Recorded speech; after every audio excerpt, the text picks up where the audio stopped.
Good Morning Football. We are live in Times Square. Welcome to New York. Welcome to four people who love football more than anything.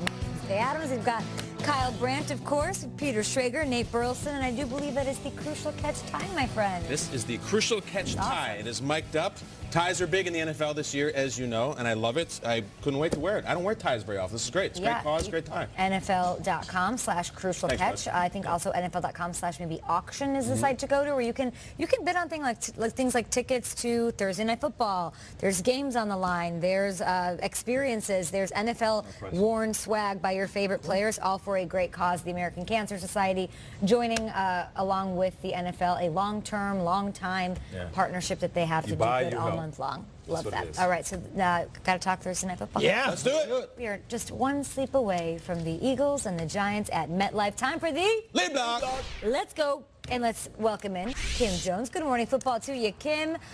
We know what to expect when the Giants and Eagles get together, but rookie running back Saquon Barkley, he's getting his first taste of that division rivalry. He scored 2 touchdowns in Week 5. What do we expect to see from him tomorrow night?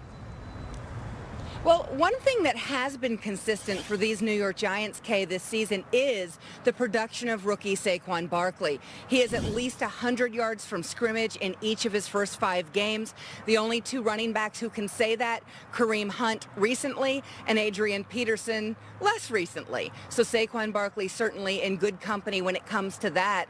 But I'm also interested in Barkley emerging as a leader for the New York Giants. Pat Shermer told us yesterday that he spent some time on the plane sitting next to Saquon. That's on the trip back from Carolina on Sunday.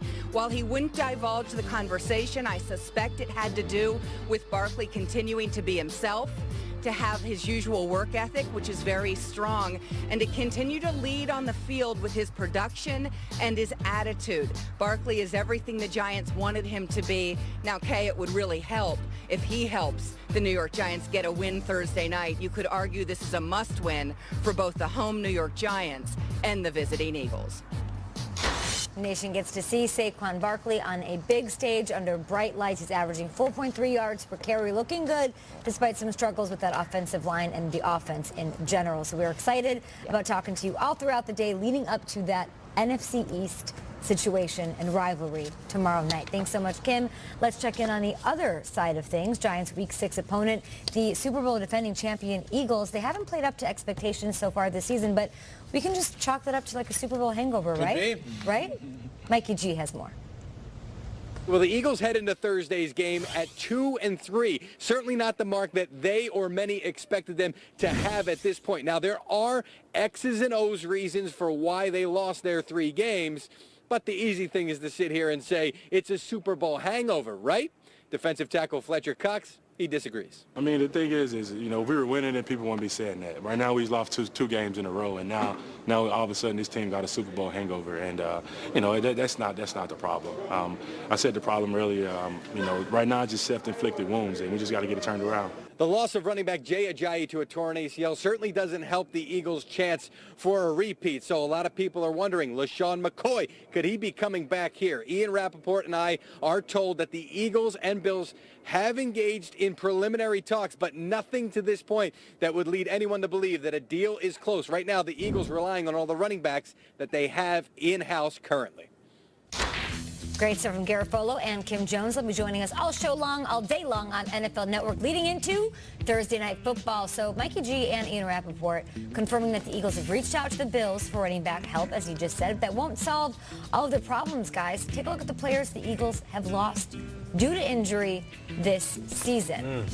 The Eagles, they're struggling to start. That is not a surprise. You can't really argue it. They're not where they wanted to be following that Super Bowl win. Let's sort of talk about the landscape of the NFC in general and where they fall going into this huge game, a division rivalry. I thought the easiest way to do this, guys, would be I'll sort of list by standings, and then kind of what I saw, the standings of the NFC, and you guys stop me. Just stop me when you want to slot in the Eagles as being better than any of these teams. Top to bottom. All right. Well, I don't know that it's necessarily top to bottom. Let's go team by team. I mean, we'll start with the Rams. Give me some teams. Rams, the undefeated team in the NFC. Eagles better than the Rams? Best team in football? No, the Rams. They're not beating the Rams right now. No, all right. Not right now. Yeah. Offense, defense, stout. After that, you got to go with the Saints. Eagles, Saints here.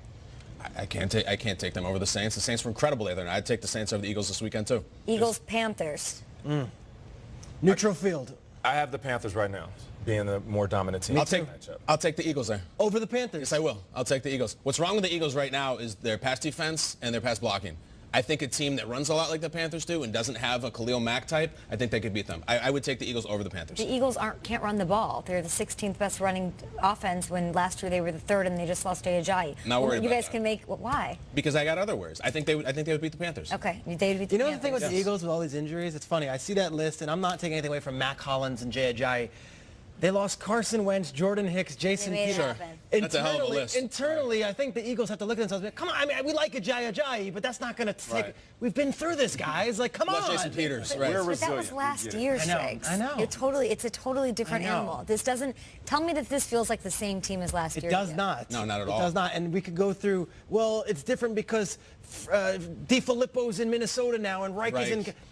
It doesn't have the same juice. Yeah. They're not, last week against the Vikings, they're home against the Vikings. Like, go out there and beat the Vikings. They don't have a running game, and they got lit up in the sky. You're right. Okay, keep on. I like this. This is good. Bears, Eagles. I guess it depends on how you're defining this, right? Is it better right now? Because I feel like right now I'd say the Bears are better. Long term, I don't know if I'd take the Bears over the Eagles. I How do would you guys love look to at it? see if the Bears can do what they did a couple weeks ago. That was, I guess, the benchmark of Seeing what we the thought the offense, you're offense saying? was going to do, scoring the multiple touchdowns on the ground, in the air, and of course Khalil Mack is a monster. He'll give Carson Wentz fits. I'm going with the Bears. Eagles destroyed the Bears, I think, last year. This year, I think the Bears win that game. Yeah. How about Vikings? You're out already. Vikings. Saw it last week. Vikings beat Right. them. So how? Yeah. So You have to I respect come the back to you. Vikings. You're Yeah. saying that they're better than the Panthers. Yeah. Are they better than the Vikings? No, but I'll double back. I think they're better than the Bears. I'll take them over the Bears too. Yeah? Yeah, well, and maybe the Bears use this as fuel. The Bears, we use this expression sometimes, a little crass. There's some sons we have at the table. I don't know if they've dropped yet for the Bears. The Bears, we're going to find out a lot about them this weekend. They're coming off a bye. Okay. They don't have a win over a great team. They've beaten some teams nicely. They got ripped out at the end by the Packers. That's fair. The Bears have a lot to prove to me, so I know the Eagles are made guys where they found themselves. I'll take them over the Bears right now. Bears got to show me. Living in the past a little bit, Kyle. Redskins, Eagles. No, the Eagles. Eagles. That's where I draw the line. Eagles. Here's where it gets interesting. Okay. Okay, but if I were to flip those, I should have gone Packers first. Packers, Eagles. I still go Eagles over Eagles. Packers. Okay, Yep. so we're putting, so they're still 1, 2, 3, 4, 5. They're still outside the top 5. They're outside the playoff yeah. picture, really. Outside the playoff picture. I mean, if we keep going, I got the Lions as a better team than the Eagles. Really? I know that Okay. shocks you, and I'm not even being a homer. Like, No, do just it. Think about this logically for a second.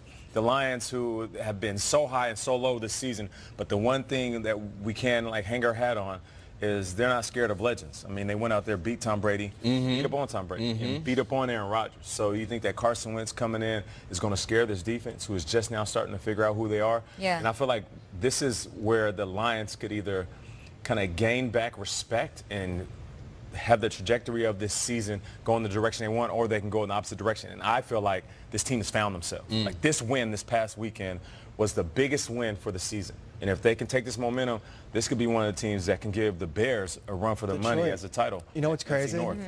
We're talking about all these teams. You haven't mentioned an NFC East team yet. And you said the Redskins, and I was like, I'll take the Eagles. So to the You're Eagles, totally right. they can go 7-9, 8-8, Wide open. and it's the still best good they enough to have a home playoff game. Yeah. And that might be just the right timing. And for the message to division. the other teams. Don't lose to the within Giants And tomorrow night. I You was know what I going mean? to say, That's it's very massive. interesting doing this today. I wonder what our story is going to be Friday morning. Maybe we revisit this, because what you're saying about the Bears having to have that prove-it game, what you're saying about the Lions taking that trajectory. Week 6 is that turning point game. Sure. It's that if the Eagles can go into MetLife and get a win over the Giants, I might change my mind. I might say they are better than the Bears, the Panthers, maybe not the Saints and the Rams, but they can turn it around. It's a big but night. they have to prove it if they lose, and how they lose to the Yeah. Giants tomorrow night will be huge No doubt. in the rest of their season. Week 6 is a big one, and tomorrow is a